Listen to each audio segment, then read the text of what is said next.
Ladies and gentlemen, please put up your hands and let's welcome our keynote speaker, the Honorable Mr. Bernard Chen, GBS JP, Convenor non-official members of the Executive Council, HKSAR government. Mr. Chen, please.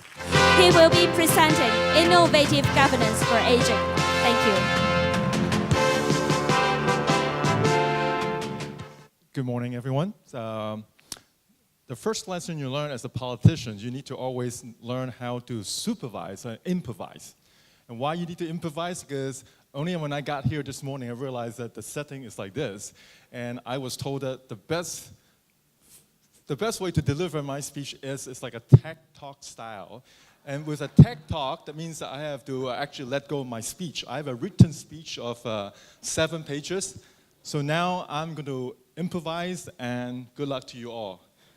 Well, first of all, I think aging, the topic of aging, in fact, is not a strange topic anymore, because we've been talking about aging, the aging population in Hong Kong for quite a number of years now. The trouble is, the biggest trouble for us is, it's not here yet. It's not here yet. It will be here in a few more years. So we've been talking for a number of years now about how should we prepare ourselves, the city, for that aging population. But the trouble is, in like everything in politics, especially in Hong Kong, until you have a crisis, somehow we can never get ourselves off focus, right? Right now, the biggest crisis we have, somehow, is anyone from MTR here this morning? Anyone related to MTR here or doing any construction to MTR? Good luck. The media is going to have a very few good weeks to go in trying to take out some of the other more problems that are arising from the constructions. But this is the problem in politics. Sometimes you do need crisis to stay focused. So in terms of aging, because we still have a number of years to come, the trouble is when it comes, the curve goes very quickly, and it will be very too late for us to only start preparing then. And we all know that, but the question I've been asked, seems like I'm the only one now representing the government this morning. In fact, you should all know that by now that I'm not the most important person. The most important person in this room is Betty Fong, sitting there. She had now the office called PICO, P-I-C-O. Don't ask me exactly what the acronym stands for. I still have to figure it out. But anyways, PICO. PICO is now an office under the office of the Chief Executive, Carrie Lam, and try to sort out coordination, because that's the big part. In fact, coordination is a very important key word in government nowadays, is how do you align the interests of the different bureaucrats to stay focused? Now, everyone has their own problem. You can imagine there's crisis every day, there's issues to resolve every day, and there's already enough problem within your own bureau, let alone you have to deal with issues that be outside your ambit. Why would you even care? So how to coordinate is a big topic within the government today, aligning the interests. And interesting enough, back to the topic of aging, again, should government, I came a little earlier and we have a little small group talk down there, and everyone seems to be able to reach a consensus. The consensus is the government is responsible to spearhead this topic. It is true. You need, and I was just saying down there just now is, sure, government needs to take the lead, but should government be the only party responsible? And I asked early on, should it be a top-down approach? Should the government set the agenda and then push everything through? Or should it be also a bottom-up approach? I suppose the answer that the ideal answers we get is top-down and bottom-up. Well, that's in the ideal situation. So the question now is, there seems to be a consensus that we need a better design to address this aging population. And funny enough, though, sometimes until you experience it, you don't realize it. And I'm so thankful that I was given a chance, or actually I wasn't a chance. Joel called me and said, I'll have to do it. So, okay, I have to do it. So, but it was amazing. I mean, I've been talking about aging for a number of years, but until I put those gear on myself, I didn't actually realize what does it feel like to be 80 years old. Actually, the weight is not an issue, Joel. the 40 pounds to me is nothing. You know, I carry more weights every day in my workout. But the fact that when I've been strapped and I have to lean forward, that's tough. You know, my back gave up on me like 5 minutes, you know, after. And for the first time, I realized, wow, this is how an 80-year-old would feel like. And the one thing that comes with it is soon after I have to lean forward, then entirely my visibility is only at certain level only. And so then I realized, wow, you know, how do we, you know, how we put signs up, and all these things have an effect to it too.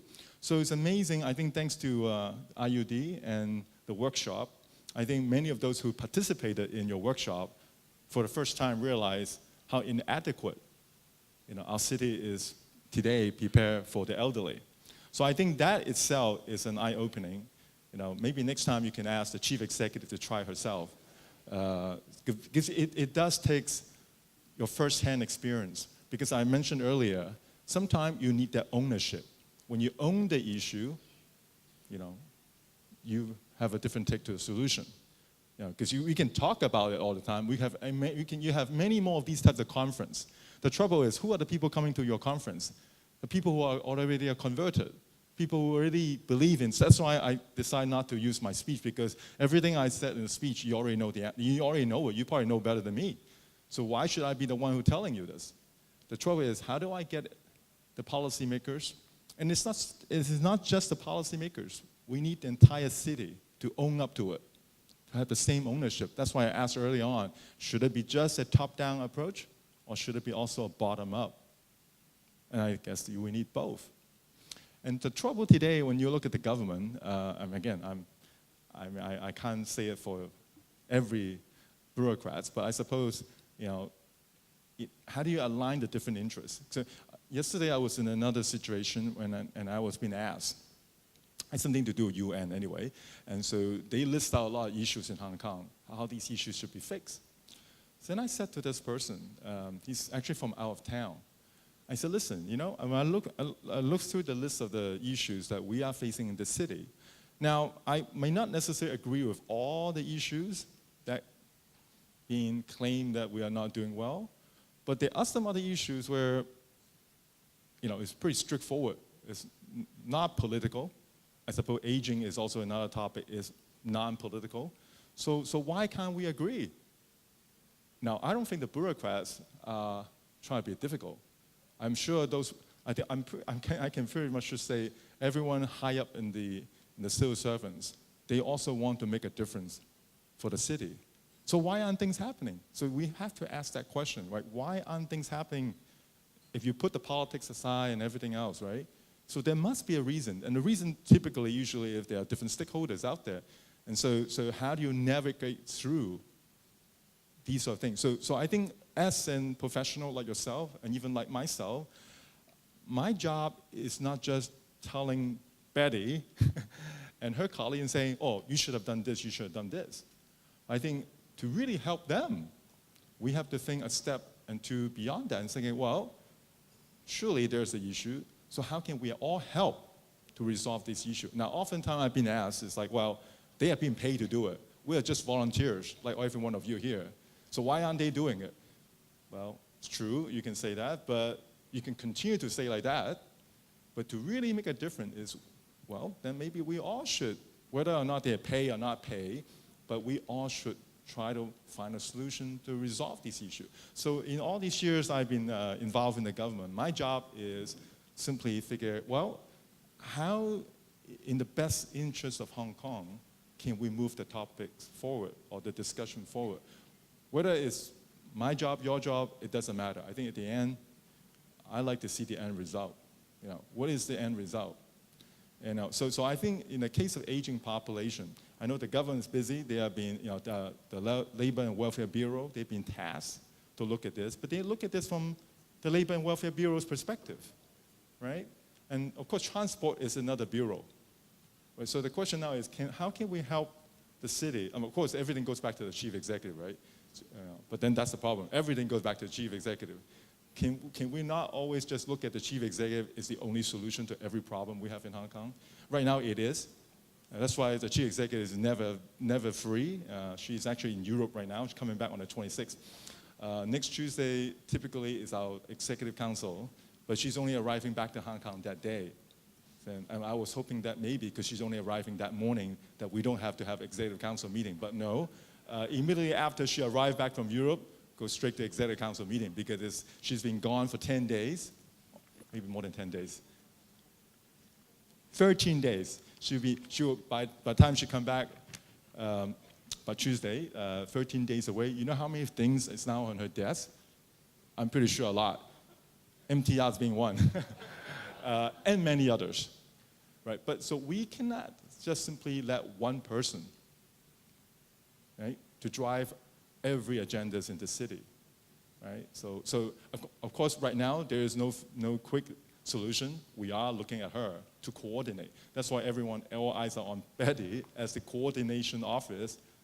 But it has to be not just Betty and her office. It has to be us as a community as well. It's only when we can help her to deliver her job, there is a chance to get it done.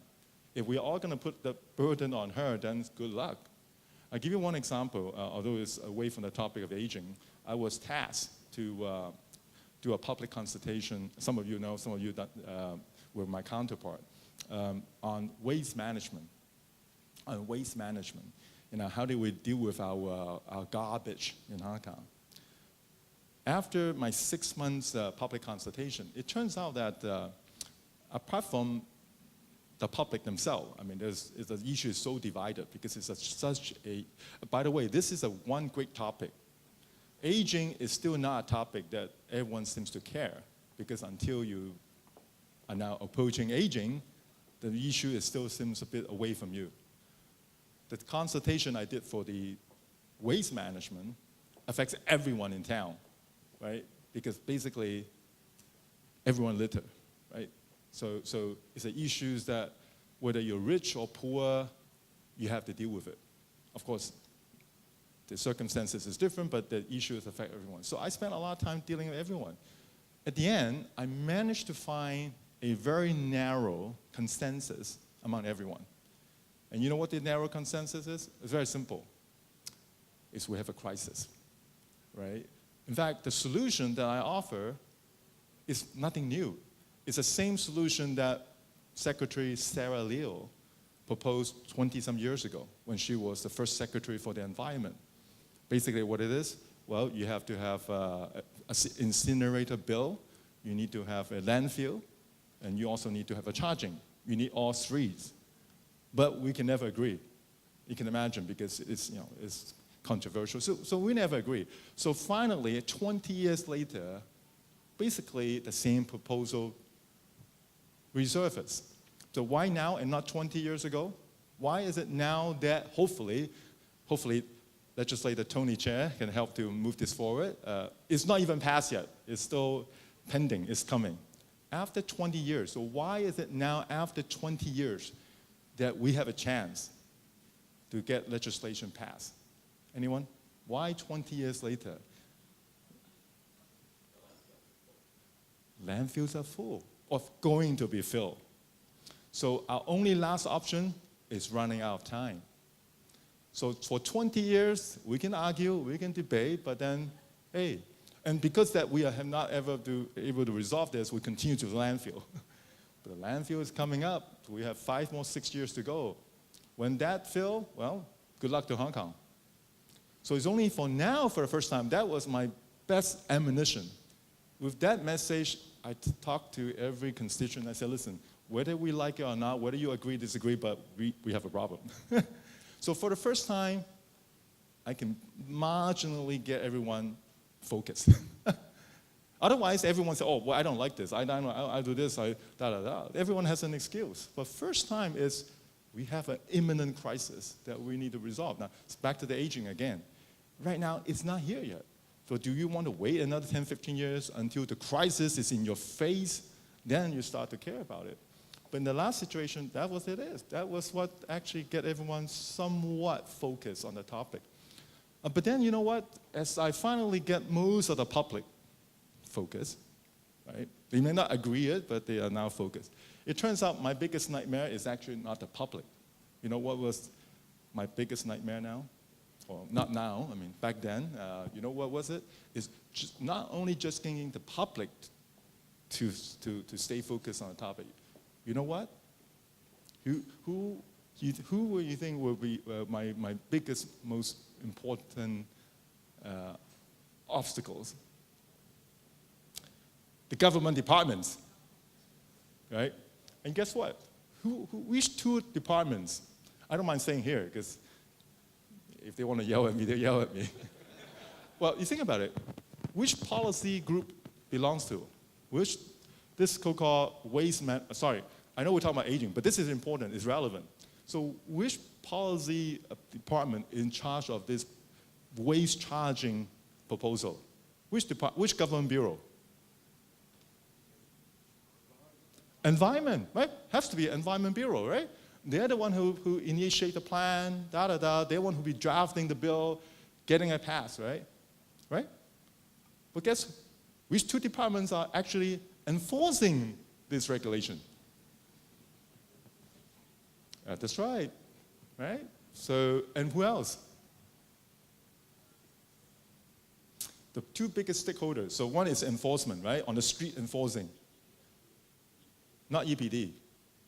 Well, one is first is the FEHD, because they're the one hundreds and hundreds of enforcement on the streets level. They're going to be encountered with all the people on the street. So which other department, the second biggest stakeholder, that will be enforcing all these things, huh? Not police yet. Housing department. They have 2 million public housing housing units. So you know what housing told me? The director of housing, I think he's no longer there, so now I can say this. Oh, is he in this room? He said to me, can you exempt the 2 million public housing tenants? Because it's just too troublesome for them. I said, you gotta be kidding me. Out of the 7 million Hong Kong people, you asked me to exempt 2 million? But I can see why to them it's problematic. So here we are, even internally, this is what I said, right? Internally, I spent all that 6 months trying to convince the outside party. It turns out that I completely neglect the internal marketing too. How do I convince the internal governments? So of course it comes down to resources, right? So basically I think to make this work, the government, or Carrie Lam, we need to give additional resources to FEHD and housing. It comes down to that. But then you talk to KS Wong, well, this is beyond KS Wong. KS Wong is just on the Environment Bureau. So anyway, so my point is, the exercise I did, I thought, wow, this is interesting. It's to align everyone's interests. This is no-brainer. We're talking about, action for active aging. I mean, how could anyone disagree? It's a no-brainer. But we don't need just a slogan. Now, we need to get everyone, on board. And a lot of the time, we have aligned the interests of everyone, government as well as professional like yourself. But by the way, professional and government should not be the only two parties responsible for this big issue. Private sector, too. And I was in Japan for 2 years in a row now, attending the big conference on, I forgot the name of the conference. But anyway, it's to do with the aging population. And I was amazed to find that how Japanese government tasks Japanese corporate to be part of the solution. So I met up with people from like Toyota. I mean, you think Toyota is making car, but apparently Toyota is now also have elderly homes. Panasonic also tasked to do a lot. One of my shareholders of my company is an insurance company. They also run the second largest nursing home in Japan. So because the government realized that the government alone cannot solve all the problems. Private sector also needs to be responsible. So I'm very glad that Bank of China are sponsoring this event, because we need someone like Bank of China to take ownership and take the lead as well. So it's a community effort. So I'm hoping that this conference, the message we send from this conference is a collaborative effort by all sectors, led by, of course, the professionals, but together with the government. Betty is here, so I'm just giving a speech. She's the one who's going to be delivering it. So Betty, thank you. And of course, the private sector. So once again, thank you for allowing me to share the podium with you. As you can totally tell, this is an impromptu speech. But once again, I have to say, for a problem that we are facing like this, we need an innovative way to engage the society. We don't need just another conference. We don't need another conference to solidify the message. Everyone knows, everyone in this room knows. So I really encourage Joel to continue those workshops. How do you get people that ownership? How do people to feel for the first time what is it to be like in the 80s and 90s? I think that is important. That's far more important than just a conference. I mean, conference for yourself is okay, but how do you engage the public? I think the fact that you've done so well, I think you should continue to drive on that experience. I think the new generation. By the way, do I have time? I think I have one more minute. I have to sidetrack another experience of mine, and that is as a chairman of the reduction of sugar and salt in food. Now, a topic like that, again, is similar to aging, right? I think by and large people will agree that a overdose of salt and sugar is bad for you. Well, knowing it and changing behavior is a whole different thing. So I tell people that I have two stakeholders that I deal with. Those who are 50 and above. Maybe a third of people in this room are 50 and above. For those people 50 and above, actually my job is easy. I don't have to do anything. Because for some odd reason, when you've reached 50, you start to care about your health. So I don't need to tell you why it's important to eat healthy, why you shouldn't eat too much sugar and salt. By 50 years old, you figure it out yourself. So that's not my problem. You are not my biggest nightmare. My biggest nightmare are those who are in the 20s and 30s. Because when you're 20 and 30, you don't care. In fact, it's very interesting. When the committee was first announced, for those 50 years old, they said, Greg, wow, government now really serious about this topic. So we want more choices. They want better choices. But for the 20 and 30, they said, are you kidding me? The government have nothing better to do and tell me how to eat? So they make fun of me, they make fun of my committee, and so on. And that exactly is the group that I need to work on. And how do I change them? I cannot change them by telling them that, oh, you know what? If you eat too much, you're going to have a heart attack. And then you're going to have a high blood sugar. You're going to have and so on and so on. Because they don't care. Because when they're healthy, they don't care. Similar to this topic. When you're not 80 years old, you don't care. Well, I shouldn't say 80. In this case, not even 50, because you don't see that. I think that's why, Joel, first time when I put on that vest and being strapped, wow, for the first time I realized what it's to be like in an 80. So until you do that, until you get that experience in them, I think it's difficult to get the whole society to feel the urgency. So I do not want to see a repeat of the waste management topic where we had to wait till that crisis on your face to start change. So I have hope on IUD and your efforts, so I look forward to your support in helping the government together with this community to really get ahead, to look through. By the way, we're not the only one. You look at Japan as a start, but many of you know that my family is from, majority of my family is from Thailand. And you might not know, because you hear so much about Hong Kong, but Thailand is actually high on the list. I can't remember we're number 4 or number 5 on the list. So they have the same problem as well as Hong Kong. I have when I was in Japan, talking to a Japanese official, their biggest nightmare is they have inadequate healthcare professionals. So they have to recruit from overseas, right?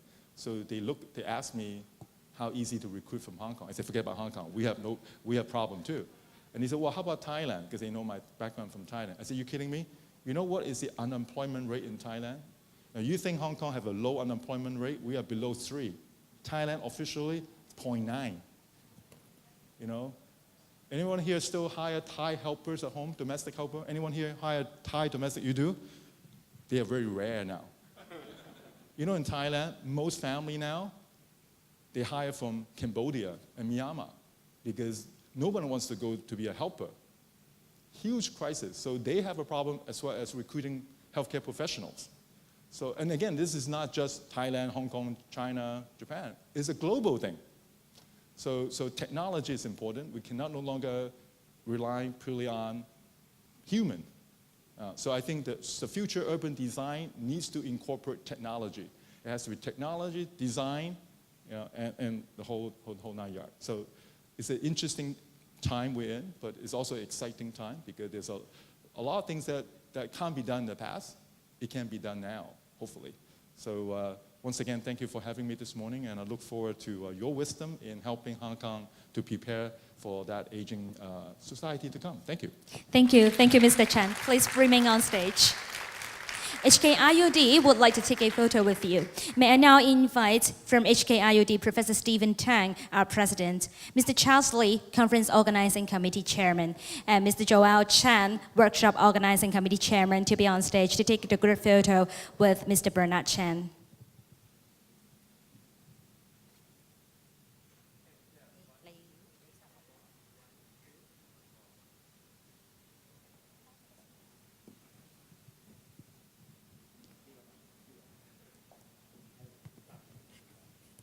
Let's take one more group photo together. Thank you. Please remain on stage. Next, for a group photo with sponsor, with Ms. Winda Zhang, Managing Director, Head of Private Banking, Bank of China Hong Kong Limited, our silver hair sponsor. Please join us on stage.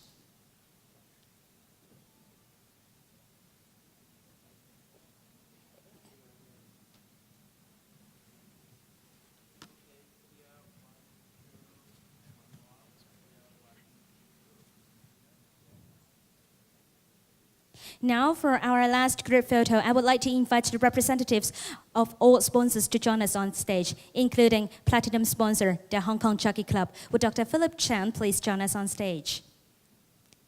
And would all ladies and gentlemen please put a big hands to all the sponsors as well, because of this generous support from these sponsors, we can have this conference to be held successfully.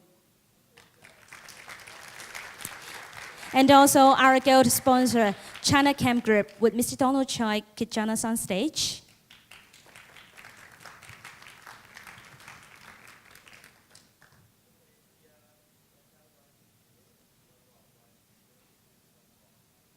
And also our silver sponsors, Henderson Land Group. Another silver sponsor, Namfeng Group.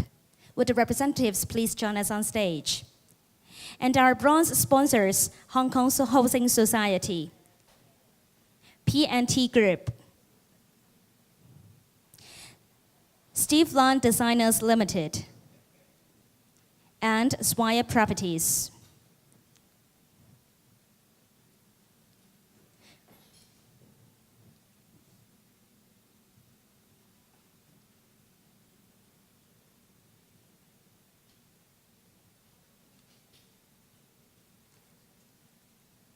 Let's take a group photo together.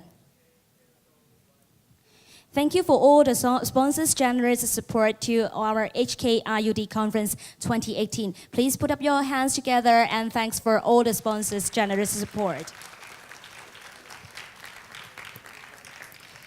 We would also like to thank the following sponsors whose representatives could not be with us today. Our gold sponsor, New World Development Company Limited, and our silver sponsor, RIDA. Thank you all. Please be seated. Apart from these sponsorships, we also received support from Construction Industry Council and over 30 supporting organizations with their logo listed on the conference booklet.